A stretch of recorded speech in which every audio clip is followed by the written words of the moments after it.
नमस्कार साथियों, मैं गोविंद शर्मा आप सभी का एक बार फिर से आपके अपने YouTube चैनल एसपी गुरुकुलम पर हार्दिक स्वागत करता हूं। उम्मीद है आप सभी लोग अच्छे होंगे और हमारी क्लास को देखने के लिए हमारे साथ जुड़ चुके होंगे। तो जैसा कि आपने थंबनेल पर देख लिया होगा, आज की क्लास में हम क्लास 10th के चैप्टर नंबर 4 क्वाड्रेटिक इक्वेशन के एक्सरसाइज 4.1 का सॉल्यूशन देखने वाले हैं। इससे पहले हमने दो क्लासें ली हैं क्वाड्रेटिक इक्वेशन की, जिसमें हमने सारे ही कॉन्सेप्ट जो भी इस चैप्टर से बनते हैं वो आपके कवर करवा दिए हैं।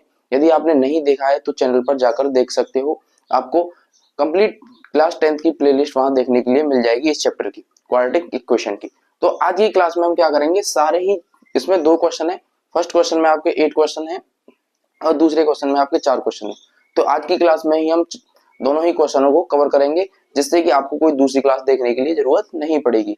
ऐसा सॉल्यूशन करवाऊंगा कि फिर आपको कोई भी क्लास लेने की जरूरत नहीं पड़ेगी और आपको कोई भी डाउट नहीं रहेगा। यदि आप चैनल पर नए हो तो चैनल को सब्सक्राइब कर लेना, बेल आइकन दबा लेना, जिससे कि आने वाली वीडियो का आपको समय से नोटिफिकेशन मिलता रहे। तो चलिए स्टार्ट करते हैं अपने क्वेश्चंस का सॉल्यूशन। तो हमारा जो फर्स्ट क्वेश्चन है वो क्या कर रखा है, check whether the following are quadratic equation. यानी कि हमसे क्वेश्चन में हिंदी वालों बच्चों के लिए भी हिंदी में बताता चलूंगा। यानी हमको एक चेक करना है कि जो हमको इक्वेशंस दे रखी हैं वो आपकी क्वाड्रेटिक इक्वेशन है या नहीं। तो हमको पहले क्वेश्चन में 8 क्वेश्चन है, सभी में यही बताना है कि आपकी क्वाड्रेटिक इक्वेशन कौन सी है कौन सी नहीं है। तो आपका फर्स्ट क्वेश्चन दे रखा है x प्लस 1 का होल स्क्वायर बराबर 2x माइनस 3, 2 यानी ब्रैकेट में x माइनस 3। तो हमको क्वाड्रेटिक इक्वेशन की एक ही चीज ध्यान रखनी है कि हमको चर की घात क्या देखनी है, 2 मिल जाए। क्या मिल जाए, चर की 2 घात मिल जाए। वहां पर 3 होगी तो नहीं चलेगा, सिर्फ क्या होनी चाहिए, मैक्सिमम उस समीकरण में जो चर की घात है वो कितनी होनी चाहिए, 2 देखने के लिए मिलनी चाहिए। और आपको डिटेल से जानना है तो आप हमारी कॉन्सेप्ट क्लास देख लीजिए, आपको चैनल पर मिल जाएंगी। तो इसको यदि हम सॉल्व करेंगे तो यहाँ क्या करना है, आपको x प्लस 1 का होल स्क्वायर को खोलेंगे तो यहाँ से आपको मिलेगा x square plus 1 plus 2x is equal to, यानी x प्लस 1 का होल स्क्वायर खोल दिया हमने, x square plus 2ax plus a square. इस फॉर्मूले से जब इसको हम ब्रैकेट को खोलेंगे तो 2 का इसमें मल्टीप्लाई होगा तो 2x माइनस के 6 यहाँ से हमको देखने के लिए मिलेगा। जब इस 2x को इधर लेकर आओगे और 6 को भी इधर लेकर आओगे तो क्या होगा, हमारा एक्स स्क्वायर प्लस 1 प्लस के 2x माइनस के 2x, क्योंकि इधर प्लस के 2x थे तो इधर आएंगे तो किसके हो जाएंगे, आपके माइनस के। और इधर माइनस का 6 है तो इधर आएगा तो किसका हो जाएगा, आपका प्लस 6। और इधर क्या बचेगा, इज इक्वल टू में 0। अब माइनस 2x प्लस के माइनस 2x माइनस के, तो क्या हो जाएगा, आपस में कैंसिल। तो यहाँ से 6 और 1 क्या हो जाएगा, 7, यानी x square plus 7 is equal to 0। तो यानी यहाँ पर हमको देखने के मिल रहा है कि जो हमारी वेरिएबल था यानी कि चर था, उसकी हमको इस इक्वेशन में मैक्सिमम पावर कितनी मिल रही है, 2। तो इसका मतलब क्या है, हमारी क्वाड्रेटिक इक्वेशन होगी, यानी द्विघात समीकरण होगा। क्या होगा, द्विघात समीकरण आपका ये देखने के लिए मिलेगा। अब इसी प्रकार आपका दूसरा क्वेश्चन क्या है, एक्स स्क्वायर माइनस के 2x is equal to minus के 2, दूसरे ब्रैकेट में है आपका 3 माइनस के x। तो इसको भी जब हम सॉल्व करेंगे तो क्या करेंगे, एक्स स्क्वायर माइनस के 2x इज इक्वल टू, जब इस -2 से पूरे कोष्टक में मल्टीप्लाई करोगे तो क्या होगा, -2 इंटू 3 यानी माइनस के 6, -2 इंटू माइनस का x किसका हो जाएगा, आपका प्लस का है 2x। अब यहाँ पर आपको देखने की जरूरत नहीं पड़ेगी, आपको सिर्फ ये बताना था क्वाड्रेटिक इक्वेशन है यानी। अब इधर देखिए, इधर कोई एक्स स्क्वायर की पावर नहीं है, इधर एक्स स्क्वायर की पावर है। इसका मतलब है ये हमारा क्या होगा, क्वाड्रेटिक इक्वेशन होगा। और सॉल्व करना चाहो तो एक्स स्क्वायर माइनस के 2x, इसको इधर लेकर आओगे तो प्लस के 6, इसको इधर लेकर आएंगे तो माइनस का 2x इज इक्वल टू 0।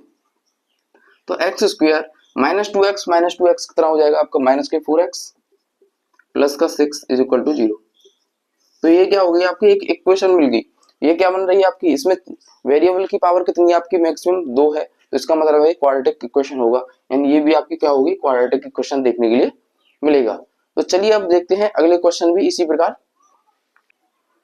तो अब आपका जो तीसरा क्वेश्चन है वो है x प्लस 2, दूसरे कोष्टक में x plus 1 is equal to एक कोष्टक में x माइनस 1 और दूसरे कोष्टक में x प्लस 3।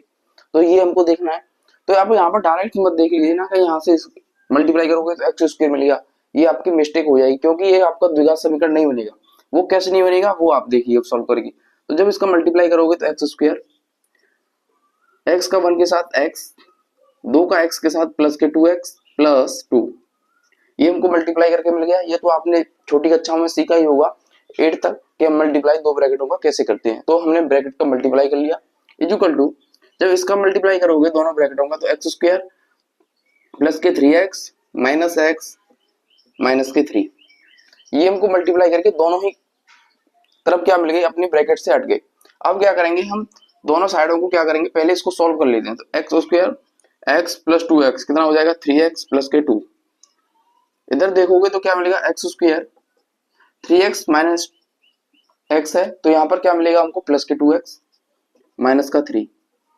ये 2x, इस पूरे टर्म को आप जब लेफ्ट साइड में लेकर आओगे तो क्या मिलेगा, देखिए एक्स स्क्वायर प्लस के 3x माइनस 2 प्लस के 2 माइनस एक्स स्क्वायर, इधर प्लस का था तो इधर माइनस का हो गया, प्लस के 2x थे तो माइनस के 2x, ये प्लस माइनस के 3 है तो इधर आएगा तो क्या हो जाएगा प्लस के 3 इक्वल टू 0। अब यहाँ पर देखिए ये क्या टर्म है आपका, माइनस के एक्स स्क्वायर, यहाँ पर किसका टर्म है प्लस के एक्स स्क्वायर, तो ये दोनों आपस में cancel, 3x minus 2x, x बचेगा 2 प्लस 3 इक्वल टू 5, यानी x प्लस 5। तो यहाँ पर देखोगे तो यानी कि वेरिएबल की पावर आपको अधिकतम कितनी मिल रही है, यानी वेरिएबल की पावर 1 मिल रही है। लेकिन हमने क्वाड्रेटिक इक्वेशन के कॉन्सेप्ट क्लास में सीखा था कि हमको वेरिएबल की अधिकतम घात कितनी चाहिए, उस समीकरण में 2 चाहिए। तो इसका मतलब क्या होगा, एक आपकी क्वाड्रेटिक इक्वेशन देखने के लिए नहीं मिलेगी, यानी ये क्वाड्रेटिक इक्वेशन आपकी नहीं होगी। क्या होगा, क्वाड्रेटिक इक्वेशन नहीं होगा। तो चौथा क्वेश्चन क्या कहता है इसी में, x माइनस 3 एक कोष्टक में, दूसरे कोष्टक में आपका है 2x प्लस 1 इक्वल टू में x ब्रैकेट में x प्लस 5। तो इसको जब सॉल्व करोगे तो मल्टीप्लाई करते हैं हम पहले, यानी x के साथ 2x का करेंगे तो 2x स्क्वायर, x का प्लस के साथ x माइनस के 3 दूनी 6x माइनस के 3 इक्वल टू, इसका जब मल्टीप्लाई करोगे तो x स्क्वायर प्लस 5x। अब आपको डायरेक्ट ही कैलकुलेशन सीखना है। इधर जब इसको x को लेकर आओगे तो क्या बचेगा एक्स स्क्वायर, 2x में से 1 चला जाएगा तो 2x स्क्वायर, एक्स स्क्वायर बचेगा। यहाँ पर देखिए 6x में से 1x गया तो क्या बचेगा माइनस के 5x, और जब इस 5 को इधर लेकर आओगे तो क्या हो जाएगा माइनस के 5, यानी कि माइनस माइनस कितना हो जाएगा माइनस के 10x और माइनस के 3 इक्वल टू 0। यानी अब इस इक्वेशन में देखोगे तो यहाँ पर वेरिएबल की पावर कितनी मिल रही है आपको 2, तो क्या कह सकते हो, यानी ये क्वाड्रेटिक इक्वेशन होगा। क्या होगा, क्वाड्रेटिक इक्वेशन देखने के लिए मिलेगा, तो ये आपकी क्वाड्रेटिक इक्वेशन होगी। यानी अभी तक जो मैंने आपको चारों क्वेश्चन करवाए हैं वो आपको अच्छे से समझ में आ भी गए होंगे और कोई डाउट भी नहीं होगा। यदि फिर भी कोई डाउट रह गया हो तो आप कमेंट कर दीजिएगा, जिससे कि मैं आपको जो अगली एक्सरसाइज सॉल्यूशन करवाऊंगा वहां पर उस डाउट को क्लियर कर दूंगा। तो चलिए अब नेक्स्ट क्वेश्चन का हम सॉल्यूशन देखते हैं। तो अब इस क्वेश्चन का हमारा जो 5वां क्वेश्चन है ये रहा और 6 क्वेश्चन आपका ये रहा, दोनों को देखेंगे किस प्रकार सॉल्यूशन करेंगे। यानी 2x माइनस 1 और दूसरे कोष्टक में आपका x माइनस 3 मल्टीप्लाई करिए पहले तो, यानी 2x स्क्वायर माइनस का 6x माइनस का x प्लस का 3, इन दोनों का ब्रैकेट का मल्टीप्लाई करके हमारे पास क्या वैल्यू मिल गई 2x स्क्वायर माइनस के 6x माइनस के x प्लस के 3 इज इक्वल टू, जब इन दोनों का मल्टीप्लाई करोगे तो x स्क्वायर माइनस का x प्लस का 5x माइनस के 5। अब इसको क्या करना है, हमको पहले सॉल्व कर लेते हैं इस इक्वेशन को।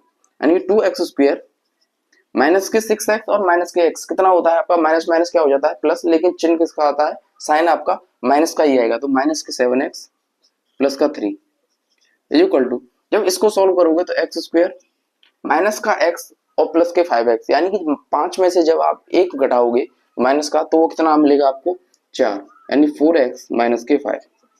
अब आपको क्या करना है, जो राइट साइड है उसको हमको किधर लेकर आना आता है, लेफ्ट साइड में। तो लेफ्ट साइड में लेकर आओगे तो यानी 2x स्क्वायर माइनस के 7x प्लस 3 माइनस का x स्क्वायर, जब जो पॉजिटिव साइड होती है वो दूसरी साइड में जाने पर क्या हो जाती है नेगेटिव, और नेगेटिव वाली क्या हो जाती है आपकी पॉजिटिव, यानी कि माइनस का 4x प्लस के 5 इक्वल टू 0।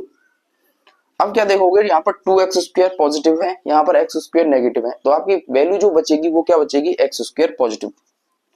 अब यहाँ पर 7x माइनस के 4x तो क्या हो जाएगा माइनस के 11x, और ये प्लस के 3 और प्लस के 5 कितना हो जाएगा 8 इज इक्वल टू 0, यानी x स्क्वायर माइनस के x प्लस 8। ये आपको इक्वेशन देखने के लिए, तो सबसे पहले इस इक्वेशन में हमको देखना है कि वेरिएबल की अधिकतम पावर कितनी है। तो यहाँ पर देखोगे वेरिएबल की हमारी जो मैक्सिमम पावर है वो क्या चाहिए 2, और वही हमको चाहिए कि वेरिएबल की पावर कितनी होनी चाहिए इक्वेशन में 2 होनी चाहिए। तो ये क्या होगी आपकी एक क्वाड्रेटिक इक्वेशन होगी।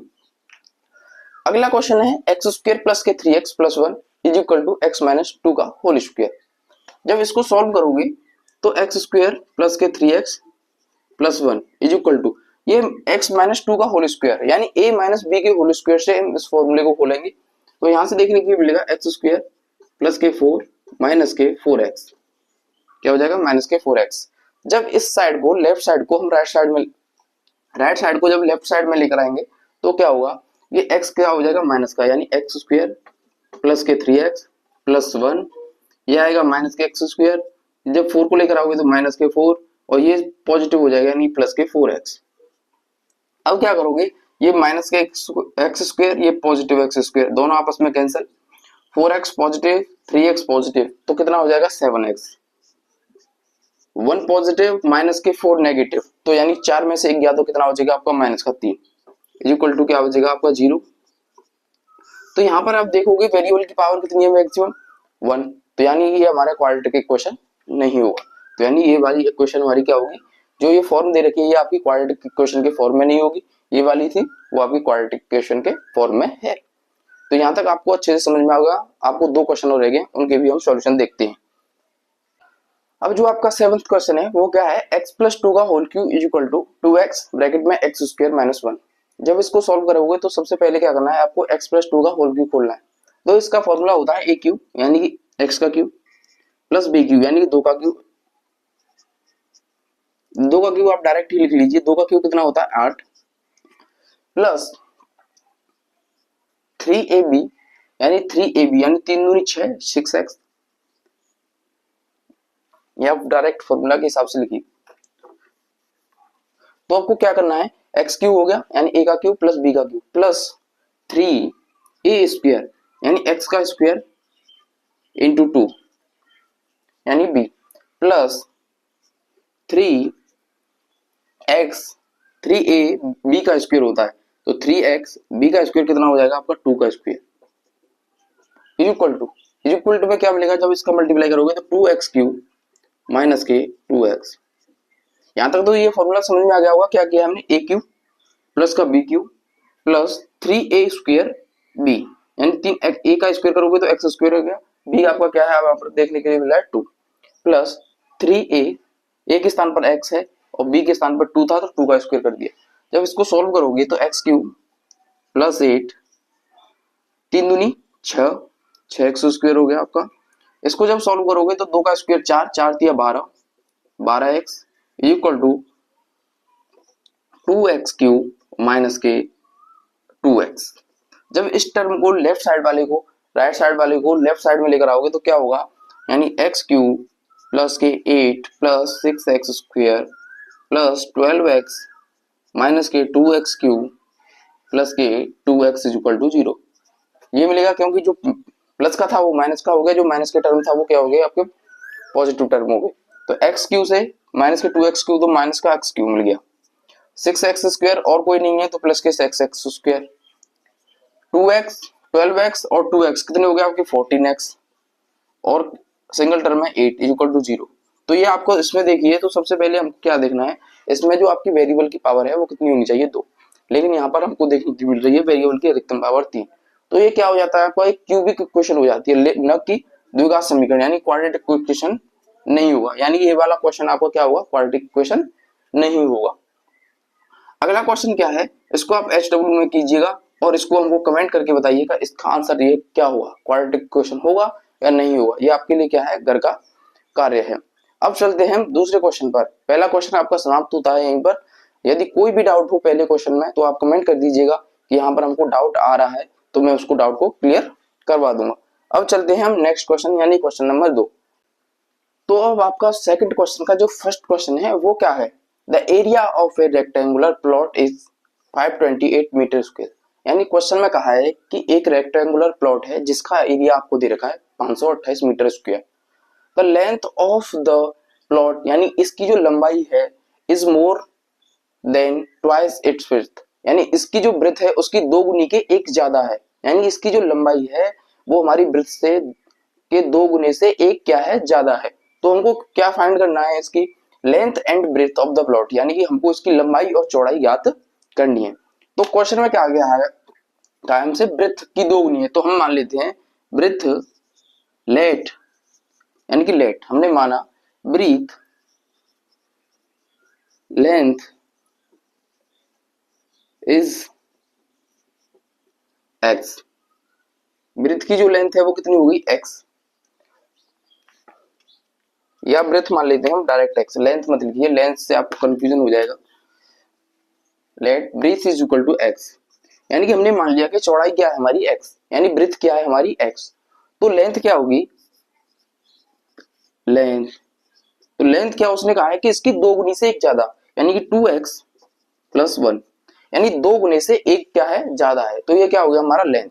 अब हमसे कहा गया है क्वेश्चन में कि लेंथ और ब्रेथ क्या होगा, तो एरिया दे रखा है, तो एरिया बराबर क्या होता है rectangular rectangle area, rectangle area होता है आपका लेंथ एंड ब्रीथ, ये क्या होता है आपका रेक्टेंगल का एरिया, एरिया कितना दे रखा है हमको 528 इज इक्वल टू लेंथ कितनी होगी आपकी 2x प्लस 1, और ब्रेथ कितना है आपका x, तो अब क्या करेंगे हम इसको सॉल्व करेंगे क्वेश्चन को, यहाँ से अपने x के वैल्यू निकालेंगे, तो जब सॉल्व करोगे तो क्या हो जाएगा 2x स्क्वायर प्लस के x 528 बराबर में है आपके, तो यहाँ से जब इसको सॉल्व करोगे तो 2x स्क्वायर प्लस के x माइनस के 528 बराबर क्या होगा आपका 0, क्योंकि 528 को आप किस में लेंगे उधर लेंगे तो उसका हो जाएगा माइनस का, तो वही यहाँ से इक्वेशन मिल गई। अब हम क्या करेंगे, एक द्विघात समीकरण बन गया, मैंने आपको फैक्टर मेथड से बताया था कि हमको अब ऐसी दो वैल्यू लेनी है कि मल्टीप्लाई करें तो a इंटू सी के बराबर आए, क्या है a इंटू सी के बराबर आए, और उनका जोड़ करें या घटाव करें तो कितना आना चाहिए 1 के बराबर आना चाहिए, तो 528 गुणा 2 कितना होता है 1056, जब आप 1056 के फैक्टर करोगे 1056 के फैक्टर करोगे तो यहाँ से आपको दो वैल्यू देखने के लिए मिलेंगी 33 एंड 32, कितनी वैल्यू देखने के लिए मिलेंगी 33 इंटू 32, दोनों का ही मल्टीप्लाई करोगे तो कितना आता है 1056, और जब दोनों को घटाओगे तो कितना मिल जाता है एक वहां से वैल्यू, तो जब इसको सॉल्व करोगे तो 2x स्क्वायर प्लस के 30x माइनस के 32x माइनस के 528 बराबर 0, यहां से हम क्या कॉमन ले सकते हैं x कॉमन लोगे तो 2x प्लस के 33, यहां से आप क्या कॉमन लोगे तो माइनस के 32, तो x प्लस 33, यहां से हम क्या कॉमन ले सकते हैं आपका 16, यहां से हम कॉमन ले सकते हैं आपके 16 कॉमन लीजिए, 16 कॉमन लोगे तो 2x प्लस के 33, क्या कॉमन लिया हमने माइनस का 16 कॉमन लिया, यहां से हमने क्या किया x कॉमन, दोनों ही ब्रैकेट क्या करनी है आपको सेम, तो यहां से आपको दो ब्रैकेट मिल गए 2x प्लस के 33 और दूसरा ब्रैकेट मिलेगा आपको x minus 16 is equal to 0, तो यहां से तो आपकी ब्रैकेट वैल्यू क्या आएगी नेगेटिव, क्योंकि लेंथ और ब्रेथ कभी भी नेगेटिव में नहीं हो सकती, तो ये तो आपको कैंसिल हो जाएगा, तो यहां से आपको x की वैल्यू मिल गई 16, क्या मिल गया x की वैल्यू 16, तो यानी एक वैल्यू तो होगी आपकी 16, यानी ब्रेथ कितना हो जाएगा आपका 16, और जब लेंथ निकालोगे तो वो कितना हो जाएगा 16 इंटू 2 इंटू 16 प्लस के 1, यानी 16 दूनी 32 और एक 33, यानी एक हो गया हमारा 16 और एक हो गया 33, दोनों का यदि मल्टीप्लाई करोगे तो इतना आना चाहिए, हमको एक चेक कर लेना है, तो 16 इंटू 33, 16 थी 48 की 8 हासिल आ गई 4, 16 थी 48 और 4 52, यानी 528 ही आ रहा है, और 528 ही हमारा आना चाहिए था, यानी कि हमारी जो इक्वेशन है दोनों निकल कर आई है, मान निकल कर आए हैं, यानी मीटर ये भी मीटर, यानी कि हमारी जो ब्रेथ हो गई वो 16 मीटर और जो हमारी लेंथ है वो हमारी 33 मीटर है, तो अच्छे से समझ में आ गया होगा। हमने सबसे पहले क्या किया ब्रीथ को मान लिया x, लेंथ क्या माना हमने, उसने कहा रखा है कि ब्रीथ की दो गुने से एक ज्यादा है तो 2x प्लस 1 हो गया, रेक्टेंगल का एरिया का फॉर्मूला लगाया और अपनी इक्वेशन बनाई द्विघात समीकरण और उसको सॉल्व कर लिया, और यहाँ से हमको x इज इक्वल टू 16 मिला, 2x प्लस 1 यानी लेंथ थी वो आपकी 33 मीटर मिल गई, तो अच्छे से समझ में आ गया होगा। अब चलते हैं हम दूसरे क्वेश्चन की तरफ।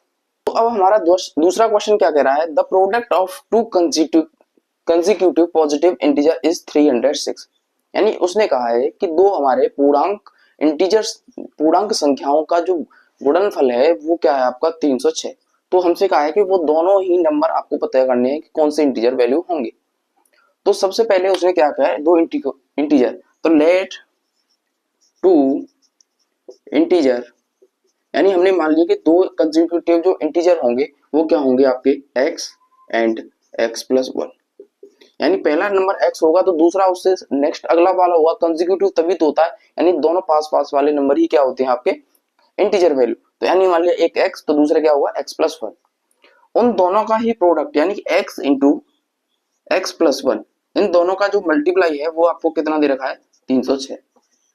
अब इस क्वेश्चन को सॉल्व कर लीजिए, आपका आंसर मिल जाएगा। तो सॉल्व करोगे तो एक्स स्क्वायर प्लस का x equal to 306, x square plus के एक्स जब इसको इधर लेकर आओगे तो माइनस के 306 बराबर 0। अब हमको क्या देखना है कि मल्टीप्लाई करें तो हमको 306 मिल जाए दो संख्याओं का, और जोड़ें तो x मिल जाए या घटाएं तो x मिल जाए। तो दो नंबर क्या होंगे आपके 306 के, जब आप फैक्टर करोगे तो वहां से आपको दो संख्याएं देखने के लिए मिलेंगी, एक 17 और एक 18। क्या मिलेगा, एक 17 मिलेगा और एक आपका 18 मिलेगा। जब इसको सॉल्व करोगे तो यानी x square plus 18x minus के 17x माइनस के 306 बराबर 0। यहाँ से ये आप मिल जाएगा। सॉल्व करते हैं, x कॉमन लोगे तो x प्लस 18 हो जाएगा, यहाँ से माइनस के 17 कॉमन लोगे तो x प्लस 18 हो जाएगा इक्वल टू 0। एक ब्रैकेट से मिलेगा x प्लस 18, दूसरे से मिलेगा x माइनस 17 इक्वल टू 0। जब सॉल्व करोगे तो x बराबर यहाँ से क्या मिलेगा, x बराबर माइनस का 18 और प्लस का 17। क्या मिलेगा, x बराबर माइनस का 18 और एक मिलेगा हमको प्लस का 17। जब दोनों ही का प्रोडक्ट करोगे तो क्या मिलेगा आपको 306 वैल्यू देखने के लिए मिलेगी।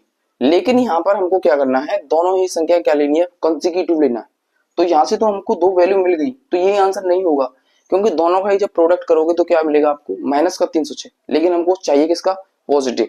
तो इसके जो टू कंसेक्यूटिव पॉजिटिव नंबर होंगे वो क्या होंगे आपके, एक तो हम लेंगे 18 और एक लेंगे हम 17।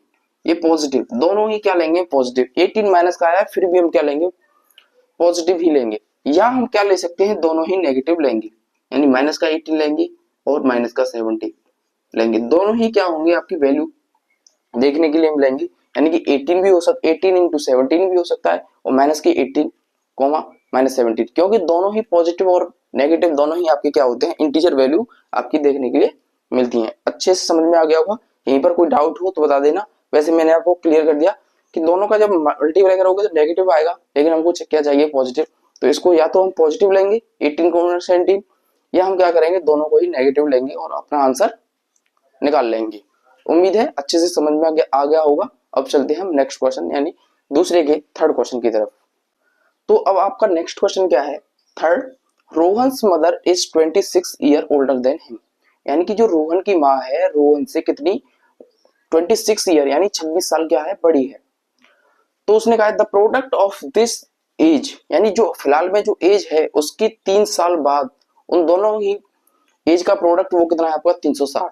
नहीं समझ में आ गया होगा, मैं जो कहा है उसके साथ ही समझाते हैं कि रोहन की एज मान ली हमने, लेट रोहन एज मान लिया वर्तमान में है उसकी, यानी कि इस टाइम उसकी एज क्या है x। तो उसकी जो मदर की एज होगी वो क्या है, मदर एज, मदर्स एज वो क्या होगी उससे यानी कि 26 ईयर ज्यादा, यानी x प्लस 26, यानी x थी रोहन की तो उससे 26 ज्यादा हो गई। तो उसने क्या कहा है कि 3 वर्ष बाद उन दोनों का ही प्रोडक्ट कितना है 360। The product of this age, यानी जो एज है उस 3 ईयर फ्रॉम नाउ, यानी अब से 3 साल बाद उस एज का प्रोडक्ट कितना है 360। यानी इसका अब 3 साल बाद 3 year, 3 year before, 3 year after, यानी 3 साल बाद उनकी जो एज होगी वो क्या होगी, रोहन की हो जाएगी आपकी एज x प्लस 3, यानी अब से 3 साल बाद रोहन की एज कितनी हो जाएगी उसमें 3 ऐड कर दोगे, और मदर की एज कितनी हो जाएगी, रोहन्स मदर, मदर्स एज वो हो जाएगी आपकी x प्लस 26 प्लस के 3, यानी 3 और जोड़ दिया तो यानी कितना हो जाएगा x प्लस 29, कितना हो जाएगा x प्लस 29। तो ये उसकी मदर की एज हो गई, ये होगी रोहन की एज। इन दोनों का प्रोडक्ट कितना है आपका 360, इन दोनों का प्रोडक्ट कितना है यानी x प्लस 3 और x प्लस 29 का प्रोडक्ट है वो कितना है आपका 360। जब इसको सॉल्व करोगे तो क्या आएगा, एक्स स्क्वायर प्रोडक्ट करेंगे तो 29x प्लस के 3x और 3 इंटू 29 यानी 87 इज इक्वल टू 360। जब इसको सॉल्व करोगे तो एक्स स्क्वायर 29 एंड 3 32x और 87 और इस 360 को इधर लेकर आओगे तो माइनस के 360 इज इक्वल टू 0। अब 360 में से 87 को जब माइनस करोगे तो आपको बचेगा एक्स स्क्वायर प्लस के 3x 32x। अब इसमें से हमको माइनस करना है तो क्या करोगे 32x। अब इसमें से जब माइनस करोगे तो आपका क्या बचेगा 2 माइनस के 273 कितना बचेगा 273 यानी 360 में से जब 87 को घटाओगे तो माइनस के 273 बचेगा इक्वल टू आपका 0।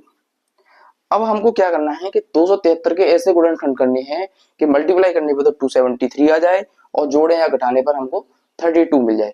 तो आपकी जब फैक्टर करोगे तो यहाँ से आपकी दो वैल्यू मिलेंगी, वो मिलेंगी आपकी एक्स स्क्वायर प्लस के 39x, एक तो मिलेगी आपकी 39 और दूसरी मिलेगी आपको 7x और माइनस के 273 equal to 0।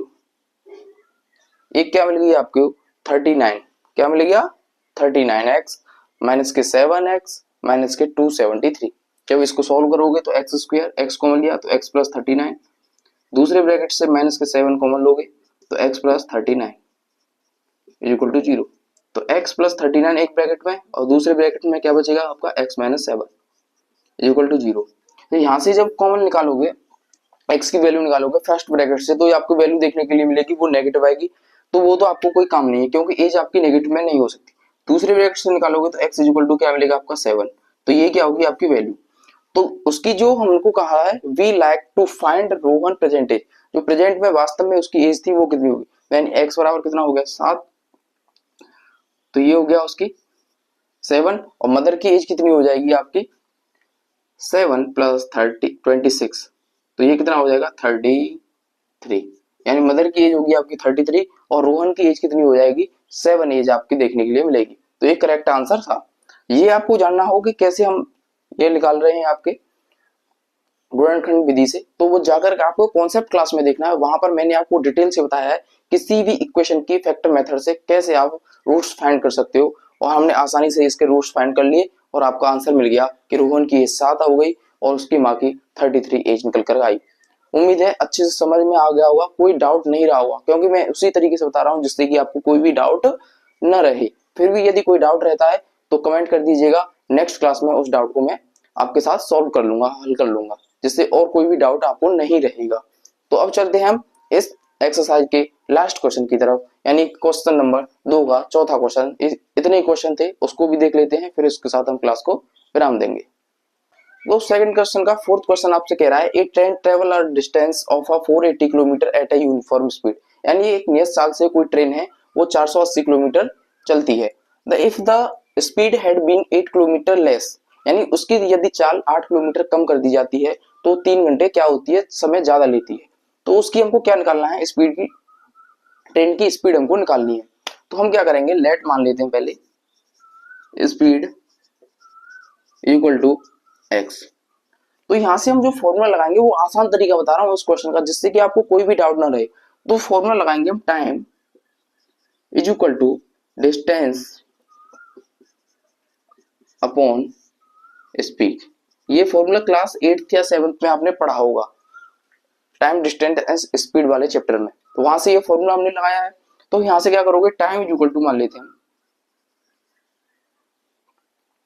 Time is equal to